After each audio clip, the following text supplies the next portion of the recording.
ქლამიდიოზი არის სქესობრივი გზით გადამდები ინფექცია, STI, რომელიც გადადის პარტნიორებს შორის დაუცველი ვაგინალური, ანალური და ორალური სქესობრივი ურთიერთობის დროს. ქლამიდიოზით დაავადებულ ბევრ ადამიანს სიმპტომები არ აქვს, ამიტომ შესაძლოა არც კი იცოდნენ, რომ ინფექცია აქვთ. ეს არის მსოფლიოში ყველაზე გავრცელებული ბაქტერიული სქესობრივი გზით გადამდები ინფექცია, განსაკუთრებით 15-დან 29 წლამდე ასაკის ადამიანებში. ქლამიდიოზი ხშირად აზიანებს შარდსადენს, ურეთრას, თუმცა ასევე შეიძლება განვითარდეს ყელში, ანუსში და თვალებშიც კი. როდესაც სხეულის იმუნური სისტემა ინფექციას ებრძვის, იმუნური სისტემის მკვდარი უჯრედები და ინფექციის შედეგად დაზიანებული უჯრედები ზოგჯერ ორგანიზმიდან გამოიდევნება გამჭვირვალე, ან მწისფერ გამონადენად ან ჩირქის სახით. სხვა სიმპტომებში შეიძლება შედიოდეს წვა ან მწვავე ტკივილი შარდვის დროს, ასევე შეშუპებული და მტკივნეული სათესლე ჯირკვლები. თუ მკურნალობა არ ჩატარდა, ქლამიდიოზი შეიძლება გავრცელდეს რეპროდუქციულ სისტემაში და დააზიანოს სათესლე ბუშტუკები, სათესლე სადინარი, vas deferens, ეპიდიდიმისი და სათესლე ჯირკვლები. რადგან სათესლე სადინარი და სათესლე ბუშტუკები ძალიან მცირე ზომისაა, ინფექციის შედეგად წარმოქმნილმა ნაწიბურებმა შეიძლება გამოიწვიოს სპერმის რაოდენობის შემცირება და უშვილობა.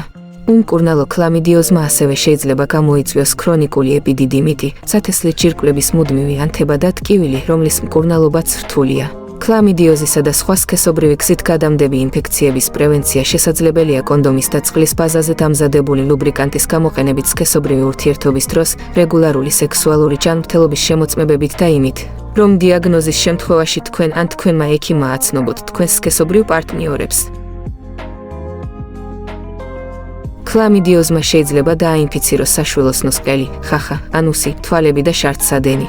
სათანადო მკურნალობის გარეშე ქლამიდიოზი შეიძლება გავრცელდეს ორგანიზმში და დააინფიციროს საშვილოსნო და ფალოპის მილები. როდესაც ორგანიზმი ამოიცნობს სქესობრივი გზით გადამდებ ინფექციას, იმუნური სისტემა ცდილობს გაანადგუროს იგი. ამ იმუნური რეაქციის დროს ხშირად სიმპტომები არ ვლინდება, თუმცა ზოგჯერ ადგილი შეიძლება გახდეს ანთებული და მტკივნეული. როდესაც ინფექცია ნადგურდება და იმუნური სისტემის უჯრედები იღუპება, ზოგჯერ ისინი ქმნიან გამონადენს საშოს შესასვლელში. საშვილოსნოს ყელში, საშვილოსნოში ან ფალოპის მილებში განვითარებულ ანთებას ეწოდება მენჯის ანთებითი დაავადება. ფედ შეიძლება გამოვლინდეს მსუბუქი მუცლის ტკივილით, რომელიც ქალებმა შეიძლება მენსტრუაციულ ტკივილად მიიჩნიონ და ამიტომ ვერ შეამჩნიონ. მას ასევე შეუძლია გამოიწვიოს ტკივილი ან სისხლდენა სქესობრივი ურთიერთობის დროს ან მის შემდეგ.